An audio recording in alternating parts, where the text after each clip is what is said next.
Hello everyone, it's Paige and welcome back to my YouTube channel. I am at Foothills in Colorado, one of my favorite golf courses to hit and shoot at. It's always so much fun. I remember I didn't start playing when I was younger, but my parents would take me out to this range. It has lights at night, and I remember it's like one of the first times ever hitting golf balls was at this range, which is so much fun. So today I thought I would do an instructional video for you guys, how to hit it straight, a draw, and a fade. I've done this before, but I'll give you a refresher on how to hit all these shots. First off is the straight shot, and for this one, it's really good to work from straight and then move it around to either a draw or a fade, and you'll see why in a second, because it all comes down to your stance and your swing path. So for a straight shot, I like to have the ball just forward of center, so literally just slightly forward. This is an 8-iron. When it gets a little bit longer, that's when you start to move the ball up. But for this, it's pretty much just slightly forward of center. And everything else is very neutral. Stance is square, shoulders are square, grip is the same as it normally will always be. And on my backswing, all I focus on is taking it back, straight back. I've talked about this drill a lot, but this is a really great drill to do where you put a ball right behind and you just push back. But that is the feeling that I'm trying to do when I'm just trying to hit it as straight as I possibly can. They say the hardest shot in golf is a straight shot, so I have low expectations when trying to hit it as straight as possible. But I really just try to make sure that my swing path is as square as possible. Even though it's going to come back here and you are going to drop it just slightly, when you see it, it almost is like an arc and there's really nothing moving out or in. When you do a draw or a fade, your swing path does actually change. So again, that's why I keep saying make it as everything as neutral and as square as possible. And when you take it back, again, there's really nothing different. All you're doing is just moving it backwards. And from there, it's pretty much just a normal swing.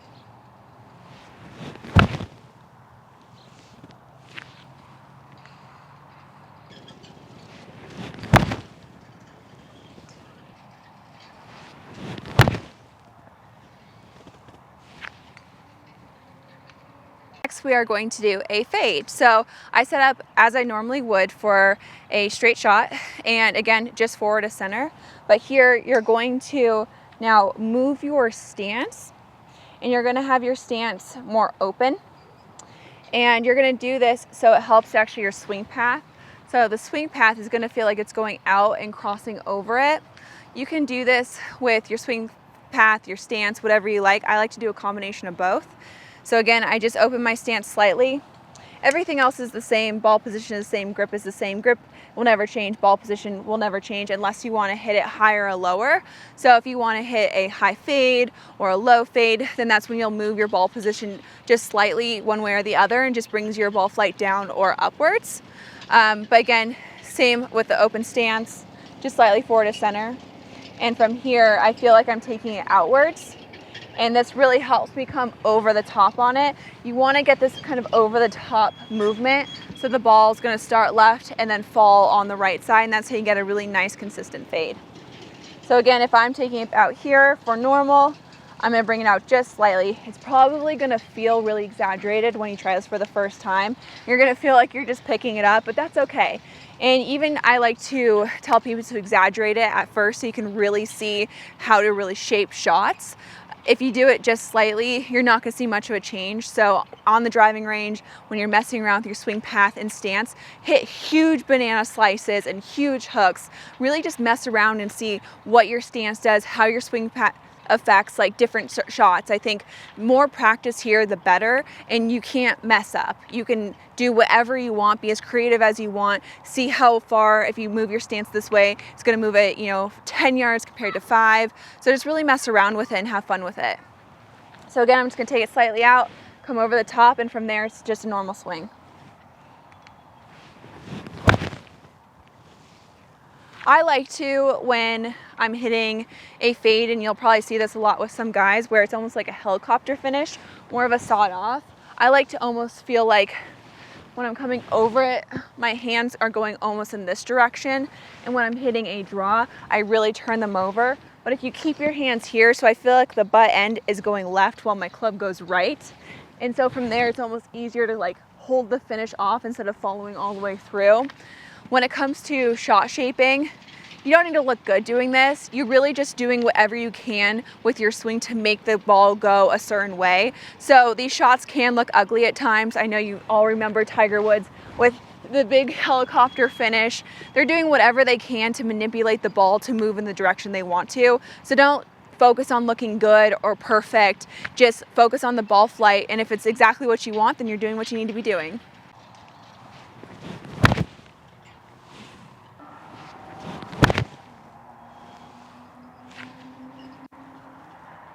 And lastly, we're going to talk about a draw. It's basically the opposite of a fade, which will be easy to remember, but we always start with our square stance. Nice and neutral, same ball position, same grip, same everything. And then we're going to bring our left foot up, drop our right foot back. This just helps you bring it in from the inside, which is really vital to the shot. From here, I like to take it straight back. Some people actually like to bring it out because it helps them drop it in a little bit more, but I like to just take it straight back. And from here, I really like to feel like I'm dropping it in this slot. When I get over on this, I'm swinging out to the right, but my hand is basically flipping over, turning over. And you want to have a really nice full finish on this one. If I'm hitting like knockdowns, I will just turn it over and stop here. But again, it really helps to get that nice high draw when you swing all the way through it. So I just shut the stance. You can shut your shoulders as well too if you want to hit a bigger draw, or if you have a real issue bringing it in on the inside, which I do. I tend to be a little steep on it. So for me, I do like to shut my shoulders. And the opposite for the fade, you can open your shoulders up a little bit as well, which I didn't mention earlier. So again, you can shut your shoulders. If you really have an issue, if you're a slicer, I know a lot of you guys out there like to slice the ball or you work it from left to right. You can also close your club face, and this is going to help the ball move to the left as well. So these are all just small little adjustments you can make. So, and again, like I was saying, it's the opposite of the fade. So again, you're having trouble fading it, just open your club up a little more. But you can pick one of these, all of them, and again, that's why I go back to saying where it just takes practice and seeing what works for you. I personally don't like to shut the face. I like to do it more with my swing path. Some people like to shut the face and swing it square to square, so it's really personal preference. But I'm going to leave it square and then do it with my swing path. So I'm just going to drop it into that slot and turn it over.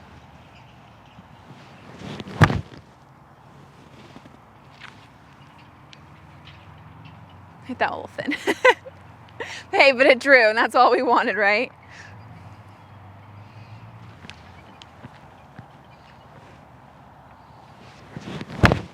There we go. Much better.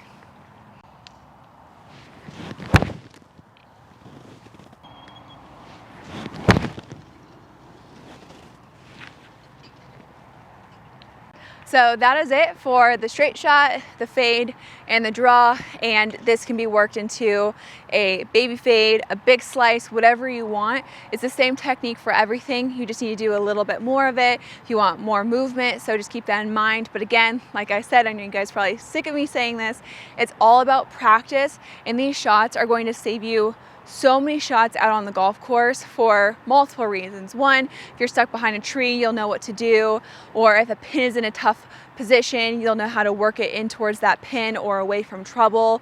Or if your swing is just out of whack, knowing the swing plane and what works for you. If you're really hooking it all day long, you know how to hit that slice to counteract what you've been doing. So it's just having a knowledge of your swing plane, and how everything is working through impact. So these are just great practice drills too if you're not into working it out on the golf course. So again, I hope you guys enjoyed today's video. Leave a comment down below on what your natural shot shape is, or a shot you like to hit.